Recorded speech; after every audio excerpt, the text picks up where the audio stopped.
Hello friends, welcome back to my YouTube channel. माझ्या let's study या YouTube चॅनलमध्ये तुमचं स्वागत आहे.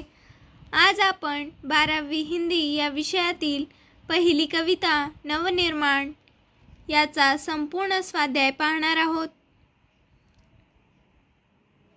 जर तुम्ही माझ्या चॅनलवर नवीन असाल तर माझ्या चॅनलला सबस्क्राईब करा, जेणेकरून असेच व्हिडिओज तुमच्यापर्यंत पोहोचतील.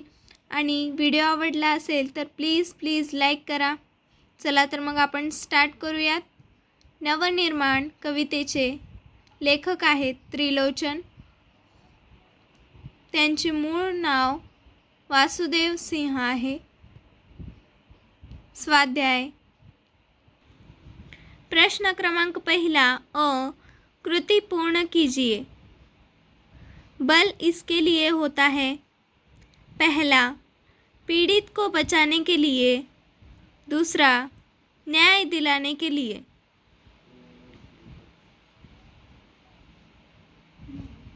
प्रश्न क्रमांक पहिला आ. जिसे मंजिल का पता रहता है वह. उत्तर, पथ के संकट को सहता है. सिद्धि के शिखर पर पहुंचकर अपना इतिहास कहता है. जशा पद्धतीने आपल्याला पुस्तकामध्ये आकृती दिलेली आहे तशीच आकृती आपल्याला इथे काढायची आहे आकलन कृतीमध्ये. शब्द संपदा. प्रश्न क्रमांक दूसरा. निम्नलिखित शब्दों से उपसर्ग युक्त शब्द तैयार कर उनका अर्थपूर्ण वाक्य में प्रयोग कीजिए. पहला, बल. निर अधिक बल, निर्बल. वाक्य में प्रयोग: निर्बल को सताना नहीं चाहिए. दूसरा, नीति. अ अधिक नीति, अनीति. अनीति के मार्ग पर नहीं चलना चाहिए.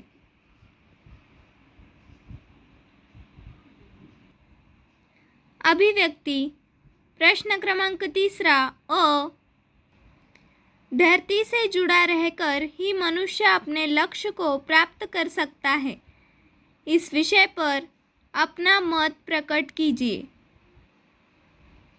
उत्तर, लक्ष्य का अर्थ है निर्धारित उद्देश्य जिसे प्राप्त करने के लिए गंभीरतापूर्वक नज़र रखी जाए और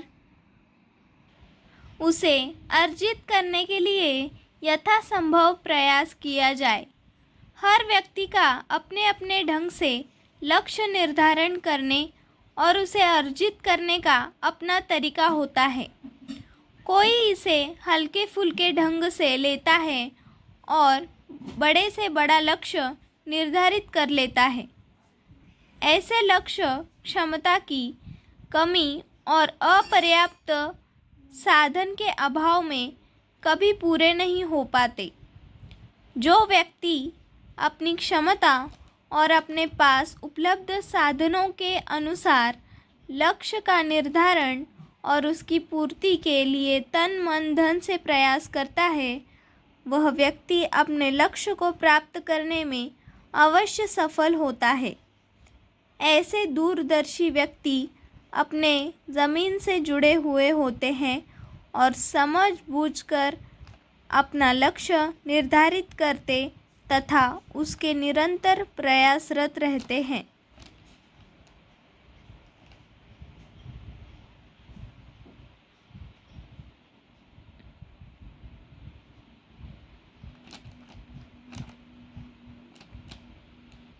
आ. समाज का नवनिर्माण और विकास नर नारी के सहयोग से ही संभव है. इस पर अपने विचार लिखिए. उत्तर, हमारा समाज विभिन्न प्रकार की समस्याओं से भरा हुआ है. अनेक समाज सुधारकों के कठिन परिश्रम के बावजूद आज भी हमारे समाज में अनेक प्रकार की विषमताएं व्याप्त हैं. असमानता, जातीयता, सांप्रदायिकता, प्रांतीयता, अस्पृश्यता आदि समस्याओं के कारण समाज के नर नारी दोनों समान रूप से व्यथित हैं।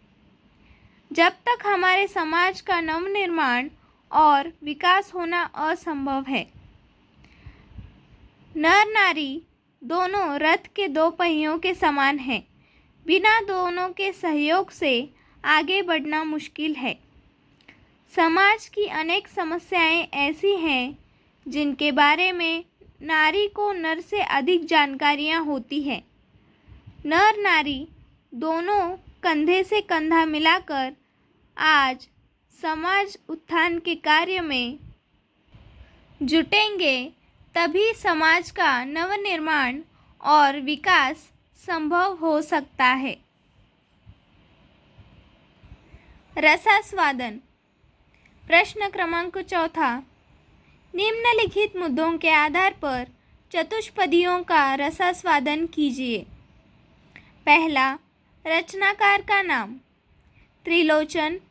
मूल नाम वासुदेव सिंह। दूसरा, पसंद की पंक्तियाँ। जिसको मंजिल का पता रहता है, पथ के संकट को वही सहता है। एक दिन सिद्धि के शिखर पर बैठ अपना इतिहास वही कहता है। तीसरा, पसंद आने का कारण। प्रस्तुत पंक्तियों में यह बात कही गई है कि एक बार अपने लक्ष्य का निर्धारण कर लेने के बाद मनुष्य को हर समय उसको पूरा करने के काम में जी जान से लग जाना चाहिए। फिर मार्ग में कितनी भी कठिनाइयाँ क्यों न आए, उन्हें सहते हुए निरंतर आगे बढ़ते ही रहना चाहिए। एक दिन ऐसे व्यक्ति को सफलता मिलकर ही रहती है।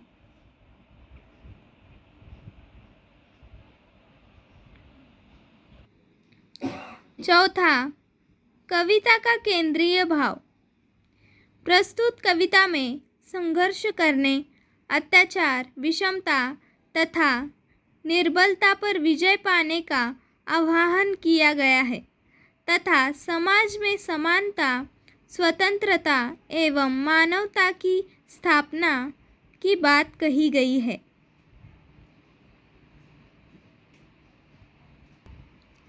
साहित्य संबंधी सामान्य ज्ञान। प्रश्न क्रमांक 5।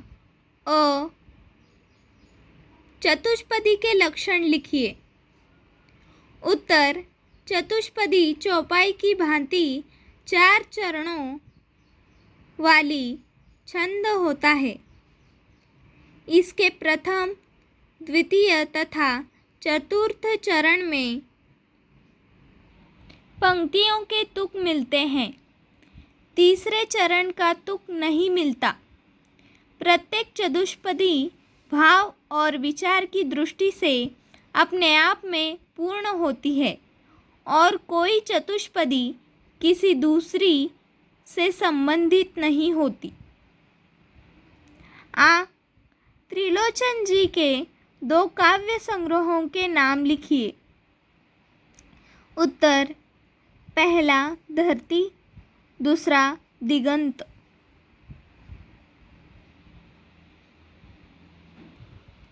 प्रश्न क्रमांक 6। निम्नलिखित वाक्य शुद्ध करके लिखिए।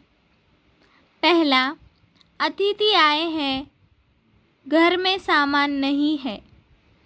उत्तर, अतिथि आए हैं, घर में सामान नहीं है। जहाँ पर वाक्य शुद्ध किया गया है वहाँ हमें अंडरलाइन करनी है। दूसरा, परंतु अज्ञान भी अपराध है। उत्तर, परंतु अज्ञान भी अपराध है। तीसरा, उसके सत्य का पराजय हो जाता है। उत्तर, उसका सत्य पराजित हो जाता है। चौथा, प्रेरणा और ताकत बनकर परस्पर विकास में सहभागी बने। उत्तर, प्रेरणा और ताकत बनकर परस्पर विकास में सहभागी बने।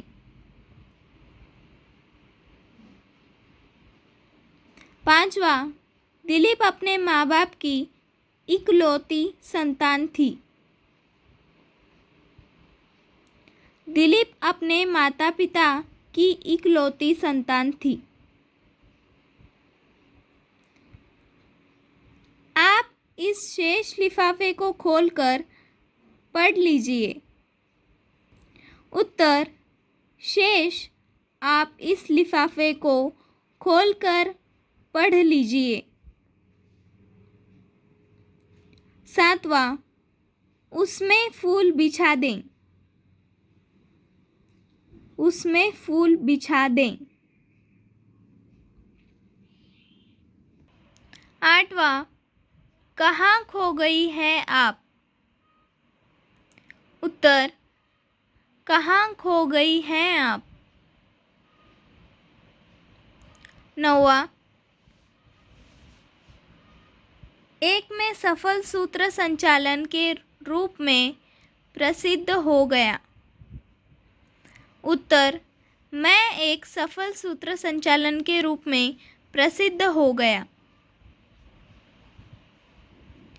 10वां, चलते चलते हमारे बीच का अंतर कम हो गया था। उत्तर, हमारे बीच का अंतर चलते चलते कम हो गया था। अशा प्रकारे संपूर्ण कवितेचा स्वाध्याय आपण पूर्ण केलेला आहे। जर तुम्हाला आणखी कोणत्या स्वाध्यायाचे व्हिडिओज हवे असतील तर तुम्ही कमेंटमध्ये मला सांगू शकता। व्हिडिओ कसा वाटला हे देखील तुम्ही कमेंटमध्ये सांगा आणि व्हिडिओ आवडला असेल तर प्लीज लाईक करा, शेअर करा, जास्तीत जास्त विद्यार्थ्यांपर्यंत माझे व्हिडिओज पोहोचवा आणि सबस्क्राईब करायला अजिबात विसरू नका, कारण सबस्क्राईब केल्यानंतर माझे असेच नवनवीन व्हिडिओज तुमच्यापर्यंत पोहोचतील। धन्यवाद।